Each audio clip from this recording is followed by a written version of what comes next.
اهلا ومرحبا بكم اعزائي المشاهدين متابعين قناه جدير سبورتس في كل مكان واكونت جدير 90 على التيك توك والانستجرام. طبعا معاكم محمد جد الله النهارده. طبعا متاسف لحضراتكم ان احنا غبنا الفتره دي حوالي بتاع 10 ايام، ولكن طبعا ليه ظروف يعني خارجه عننا ويعني انشغال الحياه والعيد يعني وكده زي ما حضراتكم عارفين. هنتكلم بقى النهارده مع حضراتكم ان شاء الله عن اخبار كتير جدا زي ما حضراتكم عارفين عن الصحه الرياضيه. انا محضرها، كان لكم سكريبت كبير النهارده. هنتكلم بقى عن قصه امام عاشور، هنتكلم برضو عن قصه الصفقات الزمالك والاهلي. هنتكلم عن برضو حوار مرتضى منصور وتفاصيل المشاكل اللي هنا الفتره الاخيره، ويعني النجوم نادي الزمالك فعلا الفتره الاخيره مش ابرز ما يعني الحال على افضل ما شيء في النادي. اللعيبه تيجي النادي.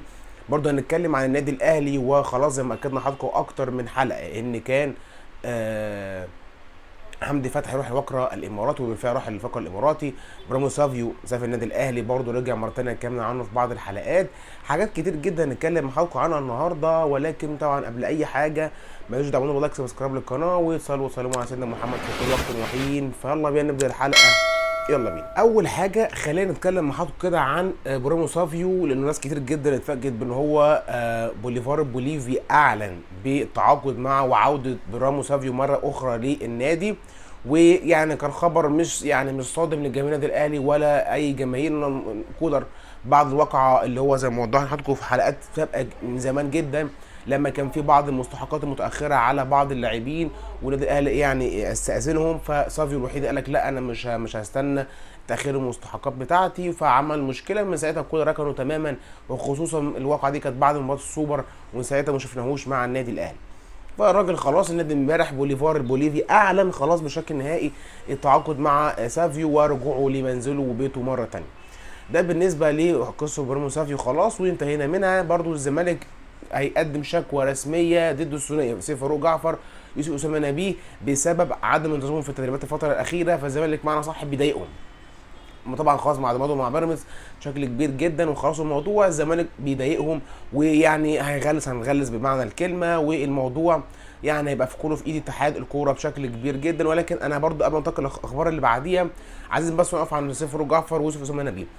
الموضوع كله بيبدا من اداره الزمالك لو هي حاسمه من الموقف، واول ما شافت مبادره او ان اللعيبه ابتدت تتالق بشكل كبير وفيهم تالق، والموضوع مع اللعيبه هيفرق مستقبلا، كان لازم انت هنا من البدايه تحسم بعقد لكل لعيب ب5 سنين وتنهي الموضوع قبل ما اللعيبه تتالق ويجي لها عروض وعينها تفتح على الفلوس ويبتدي يتنك عليك بعد كده. انا هنا مش بعيب على اللاعبين، واحد يعني اللعيبه قبل ما بيتالق يا جماعه ويكون عنده حد اكتر من حد طالبه، بيكون عنده تالق ومستواه الفني كويس، فبالتالي هو خلاص قيمته بتعلى بينه وبين نفسه. قال لك طب انا اكتر من حد طالبني، اكتر من حد يدفع فيا، ليه معلش. ولكن كان من ساعتها اللي كان الزمالك قطم من الموضوع من البدايه وخلى العقد طبعا 5 سنين وانهى الموضوع، ما كانش حصل ده كله. ولكن برضه الموضوع يرجع بصراحه للكابتن اسامه نبيه نفسه، اللي هو يعني والد اللعيب يوسف اسامه نبيه ما خلصش معاه الموضوع. الراجل كان بصراحه مايل للجانب المادي اكتر، وخلى ابنه يروح لبيراميدز ونهى الموضوع يعني. ده يوسف فاروق جعفر نفس القصه برضه، كانت والدته هي المسيطره على الموضوع واقنعته ان هو يروح بيراميدز والموضوع انتهى. ده بالنسبه للمشكله او الخبر الاول عندنا بالنسبه ليوسف اسامه نبيه وسيف فاروق جعفر. هنتكلم بقى برضو عن مشكله تانية وهي امام عاشور. ايه اللي بيحصل؟ جماهير النادي الاهلي والزمالك قاعدين، طب جدير له كذا حد يقول لي عايزين نعرف الدنيا، فقلت لهم هنزل لكم في الحلقه هعرف لكم الموضوع من الاخر. والخلاصه امام عاشور النادي الاهلي تكلم مع بعض الوسطاء.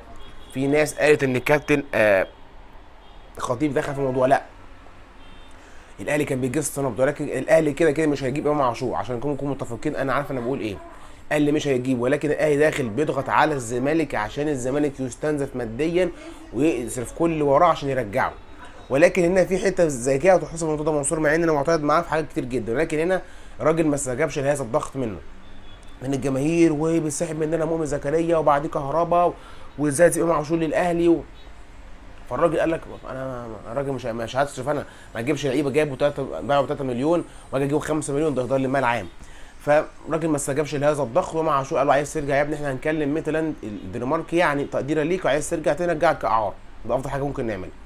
فالنادي الاهلي كده كده مش هيشتريه، النادي الاهلي خلص مع محمد رضا بوبو، ولما اتكلمنا من 3 حلقات من قلنا حضراتكم النادي الاهلي كان بيخلص فيه وفعلا خلاص بشكل رسمي خلاص. طب وده اللي حمدي فتحي، فالنادي الاهلي مش محتاج امام عنده السوليه، عنده محمد رضا بوبو، عنده ديانجا، عنده القندوسي، عنده محمد كريستو، عنده نجوم كتير جدا جدا متالقه. هو مش محتاج، ولكن هو بيعمل بوسيله ضغط وبيحط نفسه في الصوره عشان الزمالك يرتبك ويخلص باي مبلغ. ده بيحصل في معظم اللعيبه.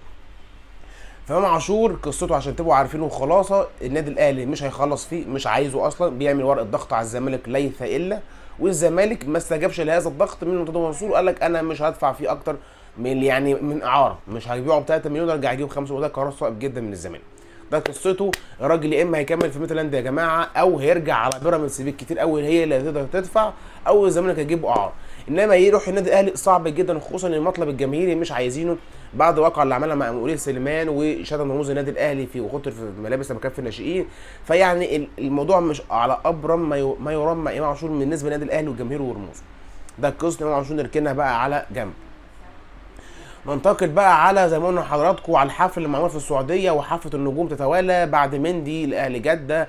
اخيرا فيرمينيو راح اهلي جده برضو بالتعاقد معاهم، ويعني لسه هتكتمل بقى مسيره البلاي ستيشن في السعوديه. عندك بقى فيرمينيو على كريستيانو على بنزيما على صلاح عايزين يفوضوه على ساديو ماني، كلام كتير جدا هيروح النصر السعودي.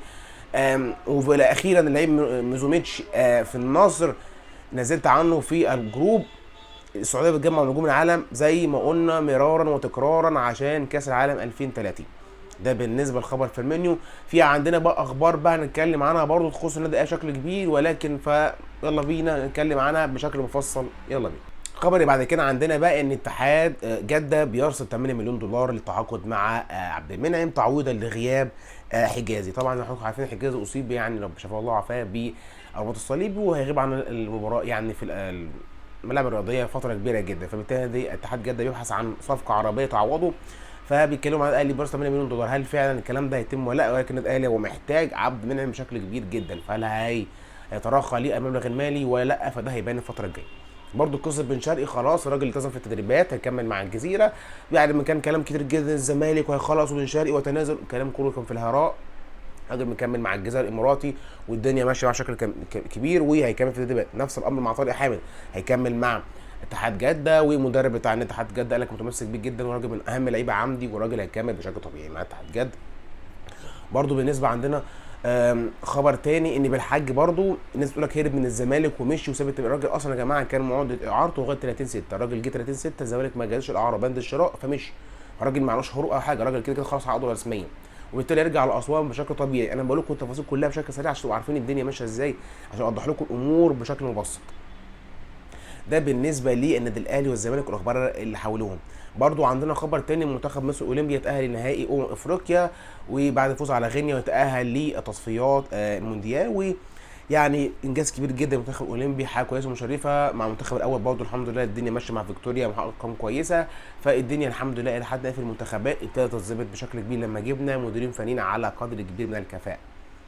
بعد كده بقى هنتكلم مع حضراتكم على مباراه الزمالك والمقاولون امبارح واداء اسير الرائع، والاحصائيه اللي نزلتها امبارح على الجروب. الراجل فعلا يا جماعه مسك 10 مباريات كسب 7 تعادل 2 خسر 1، اداء مميز.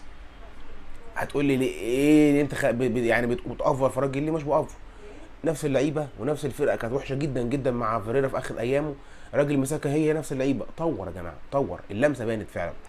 هتقول لي طب لمسته مش باينه قوي، اقول لك لا، انت ليك بنتاج واداء والاثنين يعني الاثنين فعلا متحققين. هيبان بقى كل التركيبه الاداء مع الدنيا دي مع الليله دي كلها مع بعضها في ماتش الاهلي. لو الراجل حقق نجاح كبير على الاهلي او قدر يعمل نتيجه مميزه، هيبقى فعلا الراجل ده اثبت كفاءته بشكل كبير. هو كسب في جميع المباريات اللي قبل النادي الاهلي واثبت بصمته في المباريات الكبيره، حقق نجاح. فالراجل ده فعلا شغال، بيحب الشغل، بيحب النادي، جاي يشتغل، منفض من كل حاجه. انا عارف انا بعمل ايه، انا عايز ايه، انا عايز اعمل ايه. فعجبني جدا اداء اوزيرو وحزمه. انا راجل بتاع شغل، مش بقى في جو تصريحات ولا في جو الشو ولا الكلام. هو راجل جاي يشتغل فقط لا غير، جاي يخلص شغل، جاي يعمل. وفعلا اداؤه باين يا جماعه. واتمنى ان معظم الانديه لما يجي مدير فني يكون ليه فعلا بصمه، جاي يعمل بصمه مع الفريق ويبين اداؤه. وده اداء كان مشرف جدا جدا، والزمالك اصر ب مكافاه استثنائيه للاعبين. ويعني اداء مشرف للزمالك بنتيجه 6-1 على المقاولون، كان اداء كويس جدا وشهد تالق زيزو وشيكابالا والجزيري. ده بالنسبه للخبر اللي معانا. عندنا بقى الخبر الاخير واخبار اخيره في جزء من الحلقه مع حضراتكم، فيلا بينا عشان ما نطولش اكتر من كده مع حضراتكم. بعد كده بقى عندنا اخر اخبار او اخر جزء في الحلقه معانا النهارده، ان لجنه الانضباط زي ما حضراتكم عارفين هتقرر عقوبه على دونجا. يعني الكلام اتقال اربع مباريات، ولكن هي هتعمل اصوات بكهرباء 12 مباراه.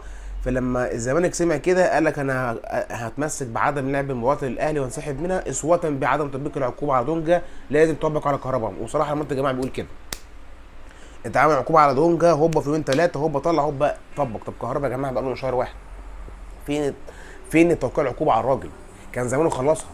انت ليه بتعمل بمكيالين؟ ليه في مكيالين في الدوري؟ انا ما بقولكش جامل، انا ما بقولكش جامل الزمالك ولا الاهلي ولا الانديه الكبيره، حق العداله بس، حق العداله، عشان الانديه كلها تحس ان مفيش نادي بيجاب على حسابه. ما بقولكش ما نقفش جنب حد يا عم، مفيش نادي محتاج حد يقف جنبيه.